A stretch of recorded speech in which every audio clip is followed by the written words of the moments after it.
It started with something so small, I almost ignored it. I was just loading groceries into the trunk like I always do. Eggs, paper towels, that oat milk he swore he hated but kept disappearing anyway. But when I went to shut the trunk, it wouldn't latch. Typical. I muttered under my breath and started rearranging the bags, trying not to crush the bread. As I reached deeper into the side compartment, my hand hit something hard, wedged tight beneath the lining. At first, I thought it was just a forgotten tool or some spare part. But then I pulled it out. It was a phone. Old, dusty, taped behind the fabric like someone never wanted it to be found. My heart started pounding, the way it does when your instincts scream before your mind can catch up. It wasn't mine, that was for sure. It wasn't even close to anything I'd seen in the house. My hands trembled as I peeled away the tape and held it up, staring at the black screen like it might bite me. Then I did the one thing I shouldn't have. I powered it on. It lit up right away. No password, just a stream of messages, recent ones. I scrolled, hesitant, but something inside me already knew. A contact saved only as a heart emoji. The texts, explicit, relentlessly romantic. And not one of them was from me. My breath caught. My stomach turned. I stood there with half-melted ice cream dripping down my wrist, while my entire marriage cracked open like a dropped glass bowl. I didn't move for a while. I just stood there staring at that little glowing screen like it held a live wire. My ears were ringing, my mind trying to make excuses for him. Maybe it was old, maybe it was some prank, maybe this was all a mistake. But the dates were current. The words were intimate. And the photos? Fresh. One of them showed her in the same dress I saw at our friend's anniversary party, last week. I remember because he kept glancing at it across the room. I sat in the driver's seat with the door wide open, the world still spinning around me like it didn't care. My hand rested on that burner phone like it was a weapon I hadn't decided whether to use. Every text was another cut, another slap. He told her he missed her scent. He told her she made him feel alive. He told her things I hadn't heard from him in years. And all I could think was, how long had I been this blind? But what hit hardest wasn't the cheating. It was how he talked about me. In one message, he called me boring. In another, he laughed about how I still made his lunch every morning, thinking we were solid. "She's got no idea," he wrote. Clueless. My throat closed. Not from sadness, but something colder. I didn't cry. I didn't scream. Not then. Because in that moment, a shift happened inside me. And I realized I wouldn't fall apart. I slid the phone back into its hiding spot and shut the trunk with a quiet, deliberate push. It clicked shut this time, perfectly. Funny how something finally fit once everything else fell apart. I drove home in silence, one hand on the wheel, the other brushing over the phantom weight of that phone like it was still in my palm. My mind was racing, but my face stayed calm. I passed neighbors, smiled, even waved. Nobody saw it, how my entire world had just shifted 1 inch to the left. That night, I made dinner like I always did. He asked about my day, and I said, uneventful. I watched him eat the pasta I seasoned with basil from our little garden, the one he barely waters anymore. He talked about some meeting, some deadline, and I nodded. But my mind was elsewhere. Every look, every word, I was analyzing like a stranger at a table with someone she used to know. I studied him like a case file I wasn't ready to close just yet, because something in me had changed, not shattered, sharpened. I didn't want confrontation. I wanted control. I wouldn't scream into the void like some cliché. I'd do what he never thought I could. I'd stay quiet and listen. I'd gather every detail. And when the time was right, he wouldn't even see me coming. The next morning, I waited until he left for work. Same routine, same goodbye kiss I now knew meant nothing. As soon as the door clicked shut, I went straight to the trunk. My fingers moved with certainty this time. I pulled out the phone, opened the messages, and scrolled past what I'd seen. I needed the full picture. I needed to know exactly what he'd done. Because there's something about betrayal. It doesn't just hurt. It makes you crave precision. Message after message, I watched their little world unfold.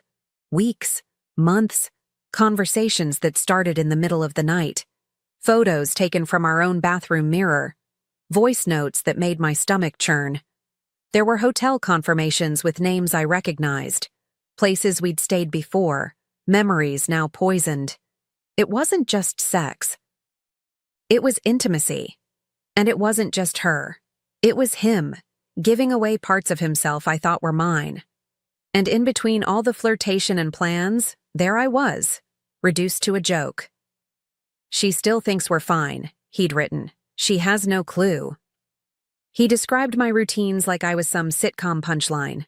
My cooking, my habits, my quiet kindness, all twisted into something pathetic between their giggles. I should have felt broken, but instead, something solidified in me. If he thought I was clueless, then he'd already lost. Because now I wasn't just the wife. I was the storm gathering at the edge of his perfect little world. I didn't rush.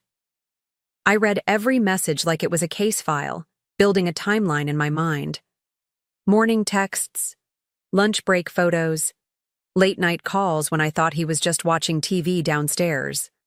The more I saw, the calmer I became, like my heartbreak had frostbitten into something strategic. I screenshotted everything.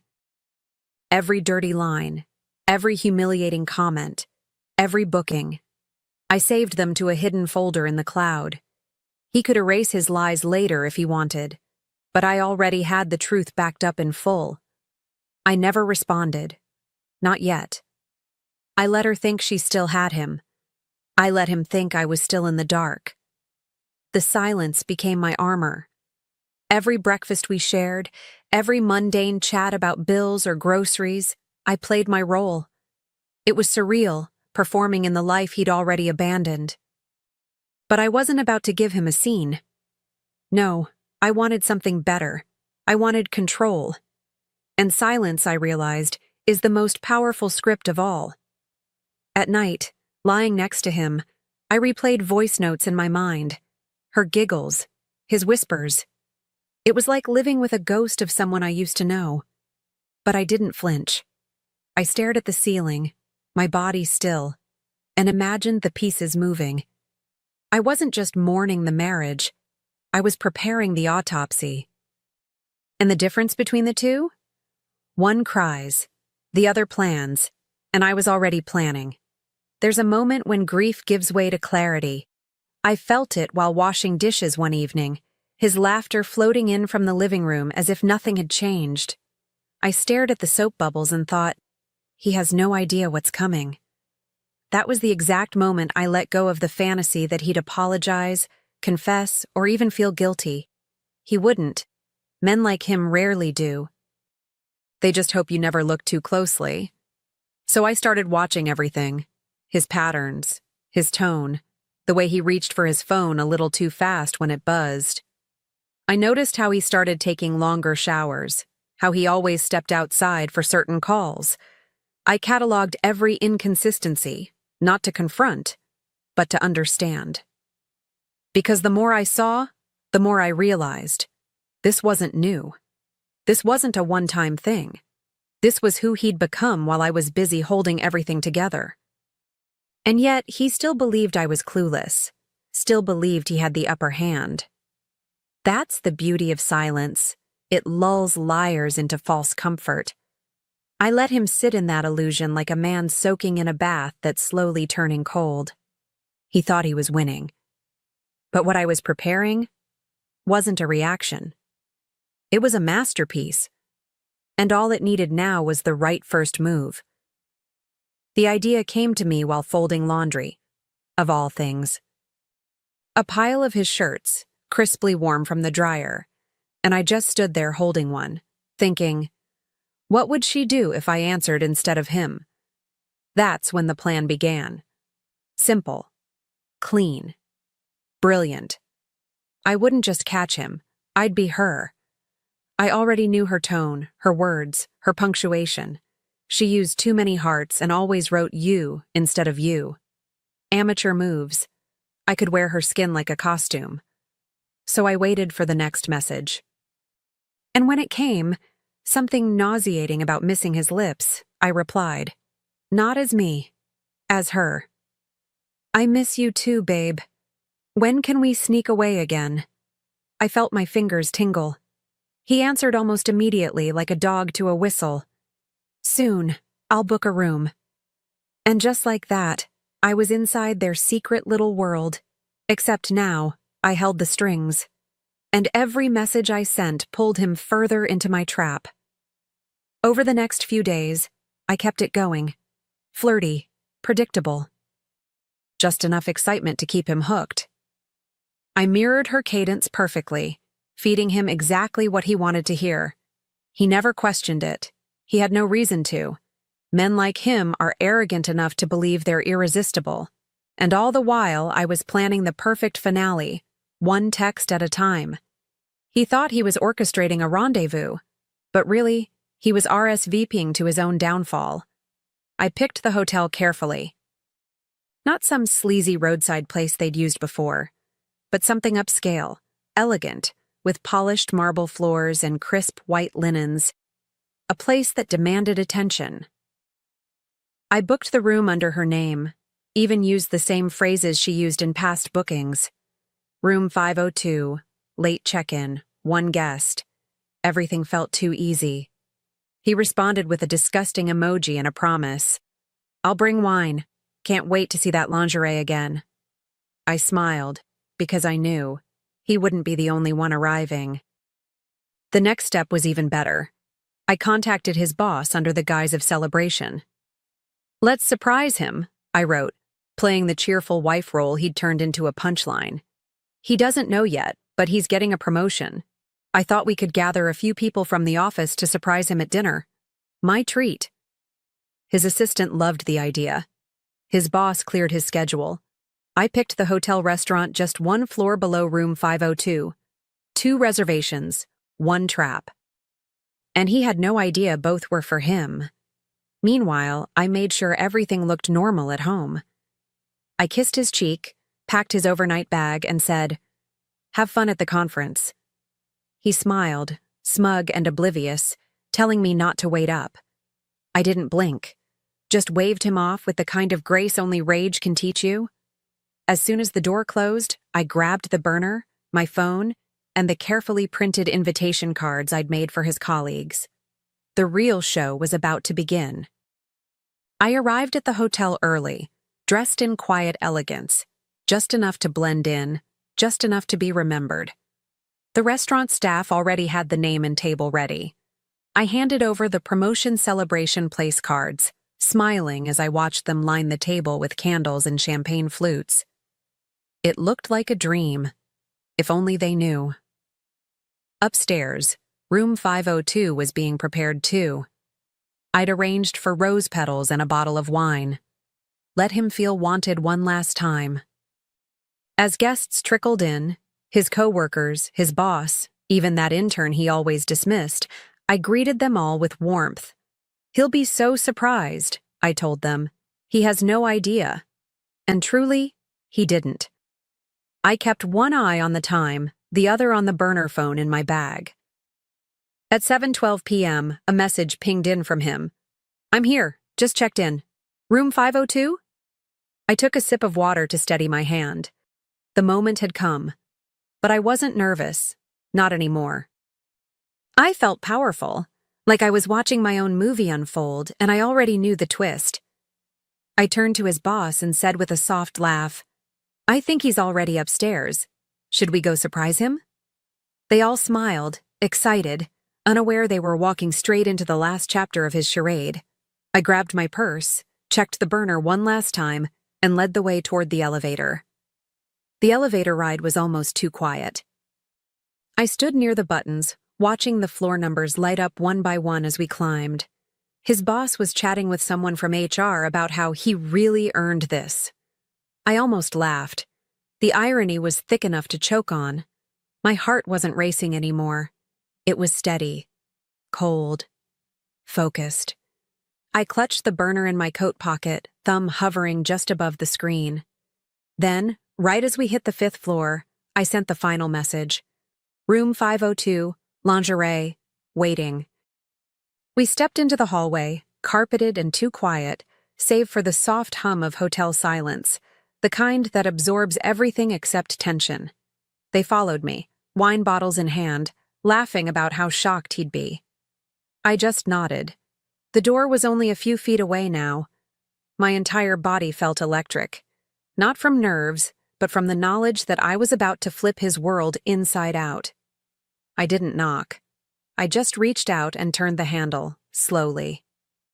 The door creaked open like it was in on the secret. And there he was. Shirt halfway unbuttoned. Wine in one hand. The look on his face? Priceless.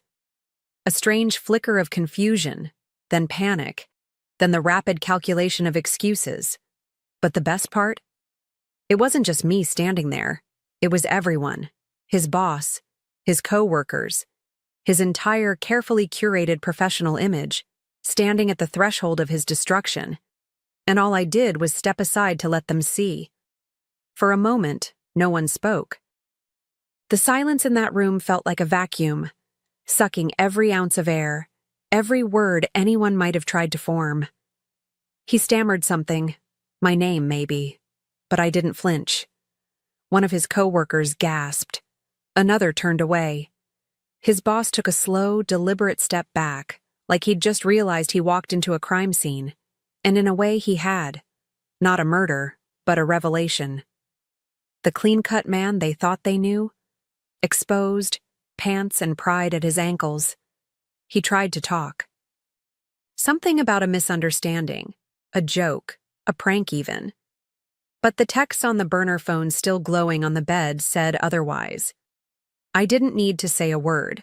I simply walked over, picked up the phone, and scrolled through a few of the more colorful messages, just enough to make jaws clench and eyes widen.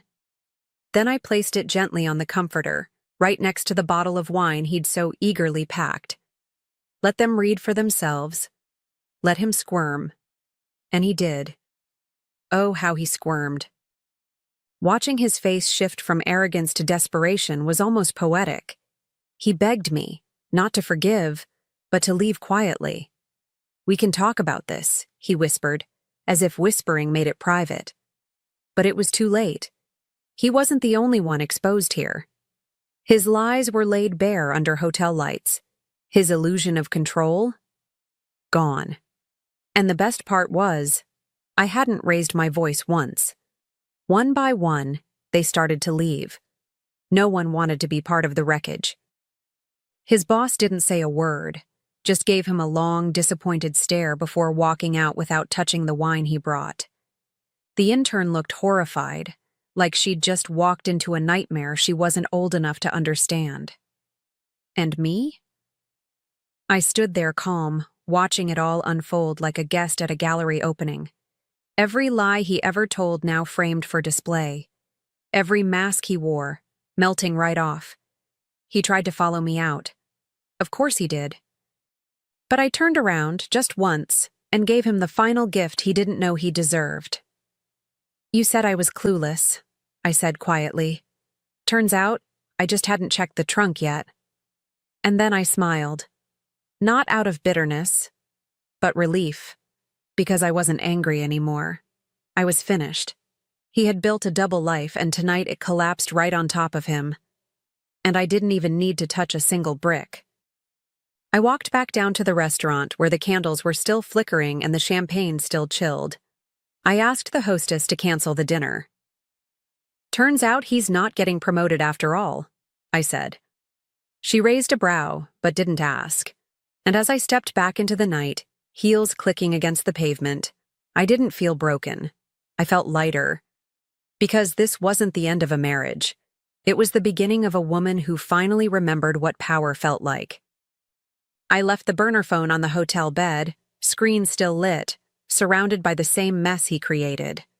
No note, no explanation, just evidence and silence. It felt fitting, really. That phone had carried every lie, every betrayal, every disgusting little secret. Now it would carry my last message. I know.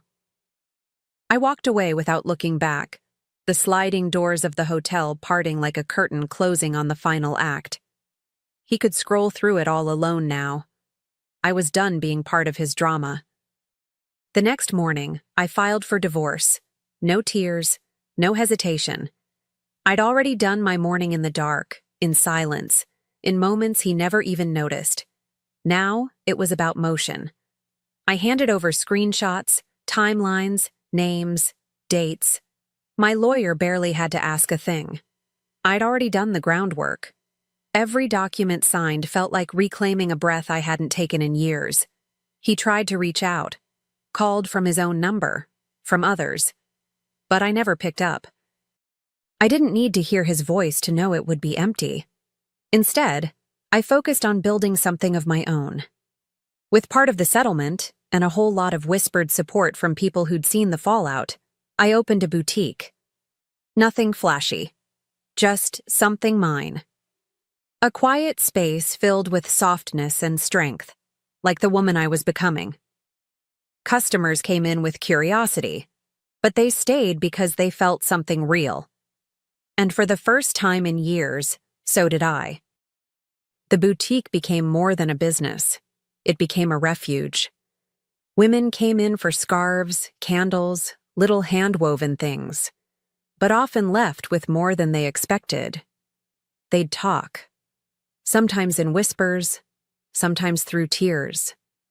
I learned how many of us have carried betrayal quietly, how many have smiled through dinners while dying inside. And every time I wrapped a purchase or offered a gentle word, I felt like I was passing on a piece of my healing. Not all scars need hiding. Some deserve to be seen. I changed my number, not just for him, but for me. A clean slate. No more jumping at every unknown call or rereading old messages like they were puzzles I could solve. My phone was now mine alone. The only texts I got were from clients, friends, my sister, people who loved me in ways that didn't come with secrets. And each time it buzzed, I didn't flinch. I smiled.